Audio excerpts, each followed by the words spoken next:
Good morning, students. Today we are here to discuss about the living organisms and their habitats. Okay, so let us know what do you mean by an environment. So, everything, whatever is surrounded by us, like the living or the non living, or the physical or the chemical environment, is called as environment. So, the living components of the ecosystem, like the flora, the fauna, we call them as biotic components, and the non living components of the ecosystem, like the soil, water, air, will come under this abiotic components. Okay, so now let us see what do you mean by an organisms. Okay, so, an organism is nothing but is defined as any living thing which is going to be ranging from a size of a bacteria to an elephant. So, different types of plants and animals are also found in different areas. We call them as an organism. So, now let us see what are the characteristics of the living organisms. So, these living beings are made up of cells. They obtain and use the energy, they grow and develop, they reproduce, and they adapt to their environment. These are the characteristics of the living organisms. So, for growth, every organism requires some nutrition. So, the process by which animals obtain food and utilize it for the activities is called as nutrition. So, every organism is required to obtain some energy and also growth through this. So, what is growth and what do you mean by respiration and absorption? We'll see. So, growth means all the living organisms grow and exhibit growth in different ways. Their body cell divide and grow, thus overall growth is attained. So let us see what is the process of respiration. So it is very important for all the living organisms. And you know this through this respiration only the body it obtains energy from the food we take. So in human beings we respire, we breathe in oxygen and breathe out carbon dioxide. Earthworms they breathe through the skin and fish they breathe through the gills, etc. So, what do you mean by the process of excretion?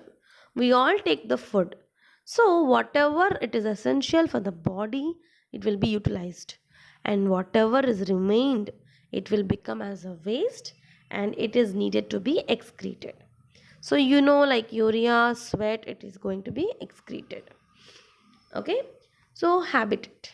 So, the region or the place where an organism is going to live is termed as a habitat, and these habitat it provides an organism everything it needs to survive, like food, shelter, weather conditions, etc., heat also. So camel, so these camels will have a very long legs which is going to provide protection from the heat of sun. It will excrete in a small quantity of urine. They don't sweat and their dung is dry, and they can live without water for many days. So, fish. So, this fish will have a streamlined shapes that will help them to move easily in water. They will have a presence of slippery scales and the gills. These gills will help in utilizing the dissolved oxygen, and you know that this will have a flat fins and tail will help in moving the direction. So, what do I mean by terrestrial habitats and aquatic habitats? So, both the organisms discussed in previous have specific features or characteristics that will enable them to survive in their habitat. So, that features are termed as adaptations. So, now let us see what are terrestrial adaptations. So, in deserts, the plants they live are reduced to spines and they lose little water through transpiration. Their roots go deep into the soil so as to absorb the water. The leaves in the desert plants are absent to prevent the loss of water due to this transpiration. Coming to the mountain regions.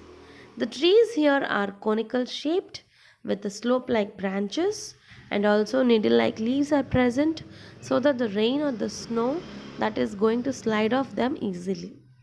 Animals here will have a thick fur which will provide protection from cold. And examples are pine and mountain goats. Coming to the grasslands, the light brown color of the lion helps it to hide in the dry grasslands, and the presence of the long claw helps to capture the prey. Deer has a strong teeth to eat plant stems and also long ears listen them to help in predator movement. And animals live in these habitats are elephants, giraffes and lions. So what are rainforest? So here this habitat receives a lot of rain and hence it rich in animal life.